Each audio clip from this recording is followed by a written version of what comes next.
Alright, this is long overdue. I haven't made a video in about 4 or 5 months now, so I keep seeing that I'm getting a decent amount of views on a few videos, and my subscribers are going up a lot more than I would think they would for me being so inactive. But seeing all that, I realized maybe I need to go back to documenting some of this stuff. So today I'm in a 2012 STi. This car was bone stock before it was dropped off with Circuit Motorsports. Circuit put a Cobb SF Intake on it, a Invidia catted downpipe, Cobb 3-port boost control solenoid, Radium fuel pressure regulator and gauge, DW 300 liter per hour fuel pump, and Injector Dynamics 1050X injectors. This car, we've tuned a few with this very same or very similar setup. This car will probably end up putting down somewhere in the 320, 330 wheel horsepower range and like the 370 to 380 torque, around 19-20 pounds. Maybe a couple less with the catted downpipe, but in that ballpark. So I just flashed the base map to it. I'm going to cruise her around for, I don't know, probably half an hour or so and make sure the MAF scaling and all that's dialed in correctly like I showed in my previous video with the 2019 STi. We're going to do some MAF scaling, make sure that everything is good drivability-wise. This is a daily driver, so drivability is the #1 concern with this car, not power. Reliable, usable, drivable power is what's important. So we're going to cruise around for a little bit, make sure everything is good, and then we're going to throw it on the dyno and make a little bit of power. So stay tuned.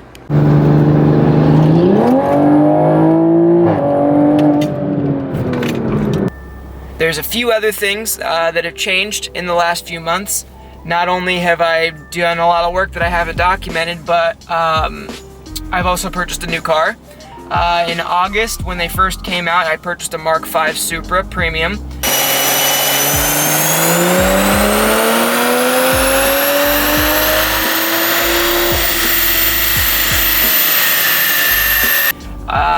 I started trying to tune it with boot mod and MHD, and I'm kind of having a few issues trying to figure out how the DME works essentially with these. They're very different from what I'm used to tuning, and I'm having trouble figuring out a lot of the tables because the tables with these softwares don't have descriptions, and some of them are labeled in German and MHD, so it's just been hard to try and figure it out. So I've decided that I'm going to continue running an MHD off-the-shelf map while I wait for Ecutech to come out.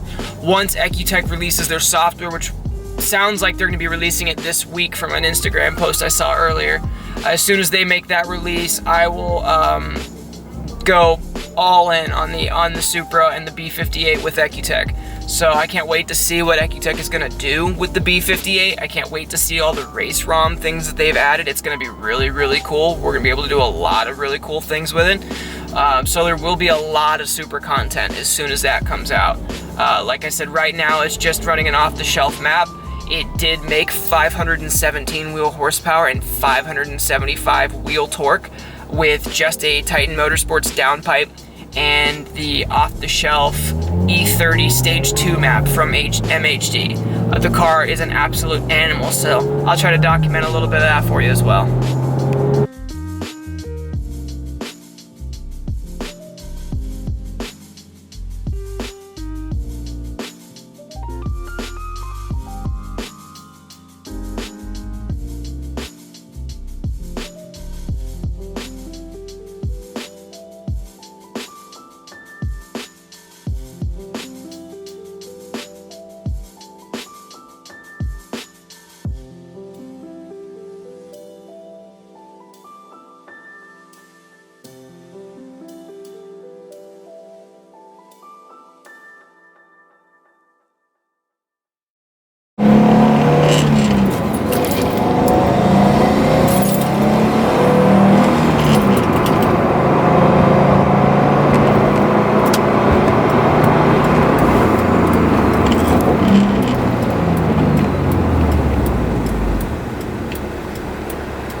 mass scaling is pretty good. It wasn't very far off to begin with. Had to add a couple percent off of the tip enrichment. With these are 1000cc injectors, so they can be a little picky on tipping sometimes. Only needed to add about 2 to 3%, nothing crazy. So I got that cleaned up, got the mass scaling cleaned up. All the low load stuff is okay. I'm not sure if you can tell, but traffic has been bad. So I haven't even been able to get a pull in on wastegate pressure, just to see where the wide open throttle fueling is. So I'll have to do all that on the dyno, and maybe I'll be able to get a couple pulls in on the way back to double check it. It'll probably rush hour then, so not likely, but might have to double check it on the street tomorrow morning before the customer comes and picks it up. But everything's looking really, really good so far on the cruising stuff. It hasn't pulled any timing. The throttle's really smooth. It sounds good. Even at low throttle, it's trying to, you can hear it trying to spool and make boost. So it's running really good. So I'm excited to see what this thing does on the dyno. Keep in mind, we did just do most of the bolt, regular stage 2 kind of bolt-ons. The only thing that this car is missing that most cars usually have is the catback. The stock catback, I've had a few cars. The 2019 I posted a video of a few months ago, the white one, did really, really well on the stock catback with a couple minor mods. We ended up adding some headers and a fuel pressure regulator and some bigger injectors and a few other little things to that car later on, and ended up making a bunch more power and torque with it, which unfortunately I didn't get a video of that.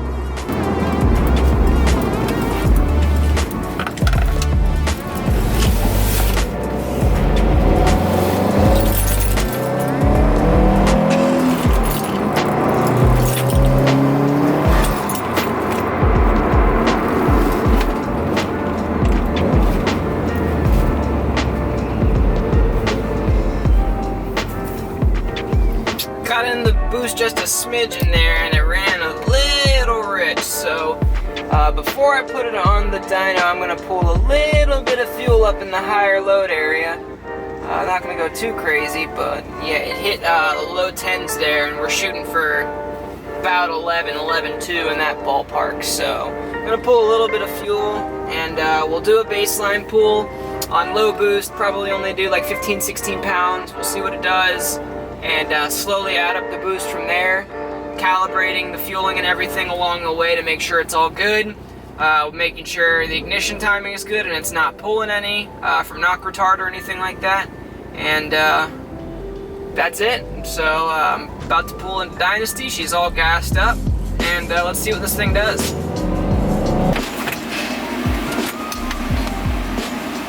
Alright, so I got the car strapped in on the dyno. I do have to calibrate it real quickly and set the RPMs. So what I'm going to do is I'm going to get it up to 3,000 RPM, set the RPMs with the dyno, and as soon as that's calibrated, I will immediately start the pull after. I pulled a lot of wastegate duty off of what I'm probably going to be running, just so I can start at lower boost and kind of check everything the whole way through the power band. So, AC off. I'm going to get this up to 3,000 RPM in 4th gear, and we're going to do a little pull and see what it does.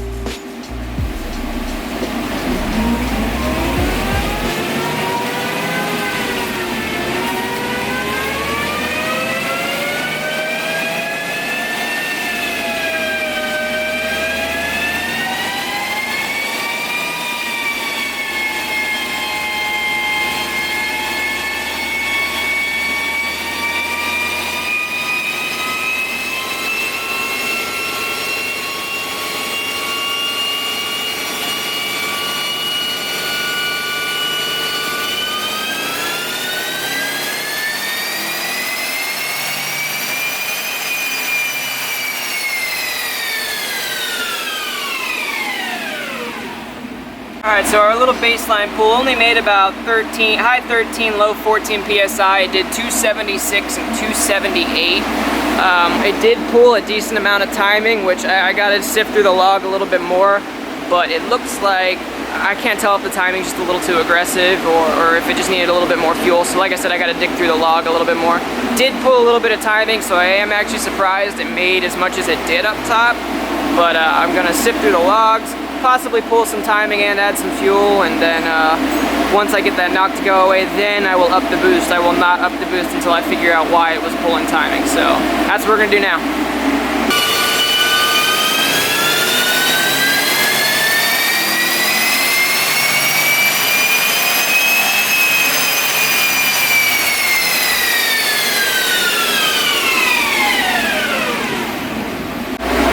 So I just did another pull, and car did a little bit less than the baseline pull was. Just did 277 and 268. This is still on about 13 pounds. This is good though, because it didn't pull any timing at all. So I got the fueling and the timing, at least in this load range, nailed. So it's time to bump up the boost a little bit, see what it does.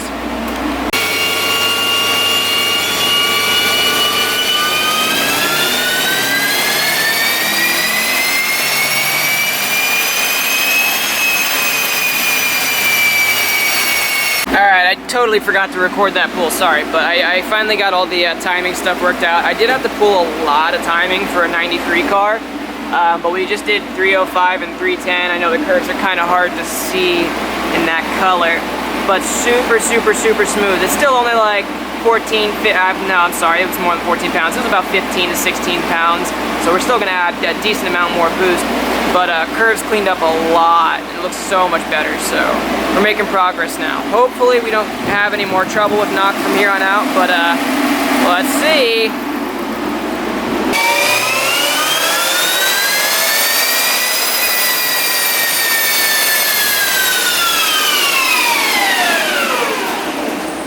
Alright, so our last pull we did 307 and 330. Up here it peaked at about high 17, low 18 pounds.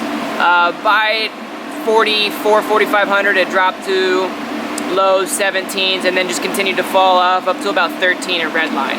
So we do have 1000cc injectors, which are big enough to flow enough fuel to run higher boost up top. But on the stock wastegate and stock catback and the stock motor, we don't really want to run 18 psi the whole way across. So what I'm doing essentially is now, since we hit about our 18 psi target, I'm going to shoot for about 19 since it's stock catback and he wants more drivability than power. I added a little bit of wastegate duty up here to get a little bit more boost, but not very much, just a couple percent. But here out I added a decent amount, and I kind of made it increase more as it goes into the higher RPM. So the wastegate, or I'm sorry, so the boost control solenoid is doing a little bit more work up top, but holding the boost out more level is the idea. So you can see it has a small dip there. It's very, very small, but I like how flat it is overall. I'm gonna see if I can get rid of that dip with a little bit extra boost and see if we can get this to fall off a little bit slower, maybe hold it out a little bit longer.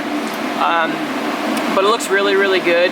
Again, this is stock header, stock turbo inlet, stock catback with a high flow cat. So 307 and 330, just peaking at 18 pounds and falling to 13 is pretty decent.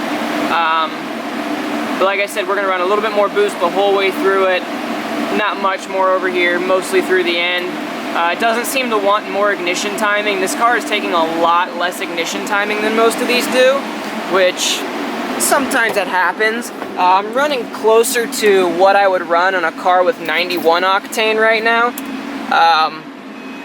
But it is what it is. It's not picking up any knock now since I pulled it, and it seems to be running well. The curves are beautiful, so we're gonna do a few more passes here and see what she does.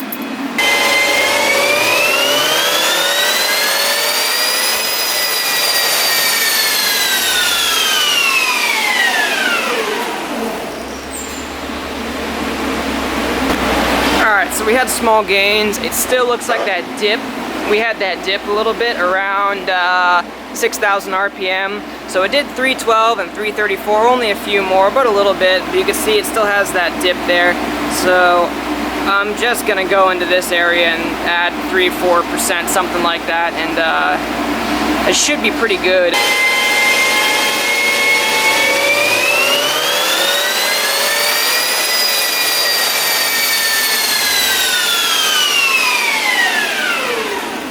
Alright, we had a big jump in power between that last pull. It made about 20 pounds peak. I still have that little dip, so I'm gonna try and see if I can smooth that out over another run or two, but overall this thing looks way better. Just did 332 and 361 on the torque. Really, really smooth. Like I said, it's got that little dip there. I'm gonna see if I can do something about that. It doesn't seem to want to go away with any extra wastegate, like adding boost essentially. I was having issues with timing there earlier, but this is a slightly different load range, so I'm gonna just see if in this load range I can add a little bit of timing and hopefully clean that little spot up just a smidgen. If I can, it's not the end of the world. You won't be able to feel that, but I would like to get it as smooth as possible for sure. So I probably only need another pull or two, but those are the exact numbers I was looking for. I was hoping to hit between 320 and 330 and 350, 360 on the torque, and we just did 332 and 361, so we are right there. Like I said, I'm gonna clean up this part with a little bit of ignition timing, hopefully, and that's it. We're gonna send it.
So I just did like 3 pulls. I did one, let it cool for a second, and then did 2 back to back.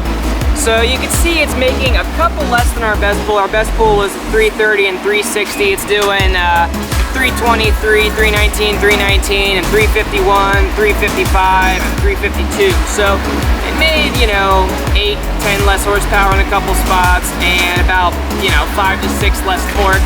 But the curves are a lot more smooth, and if you notice, it's very consistent. For a turbo car in Florida, doing 3 pulls all pretty much back to back within a few horsepower is really, really good. So like I said, we lost just a couple horsepower on the update, but overall, it's a lot more smooth. The drivability will be a lot better, and the consistency is there. That's exactly what you want. So you don't have to worry about doing a couple pulls and heat soaking too quickly and then your car running like crap. So we got this nice medium where the car won't heat soak too quickly.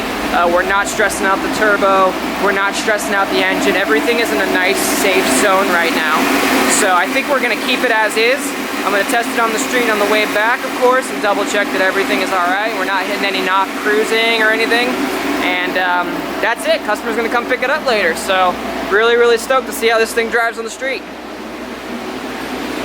So I decided to do one more pull after letting it cool for a couple minutes, and it did 329 and 356 with, so I got back up to around that best pull, but that dip is gone, so it's exactly where I want it.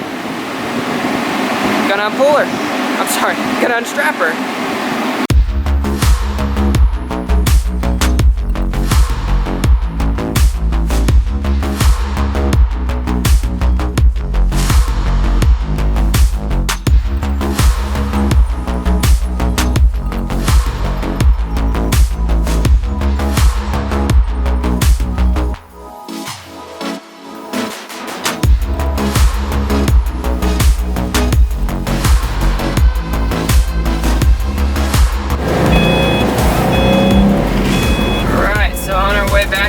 Dynasty, just got her off the dyno, made a solid like 330 and 360.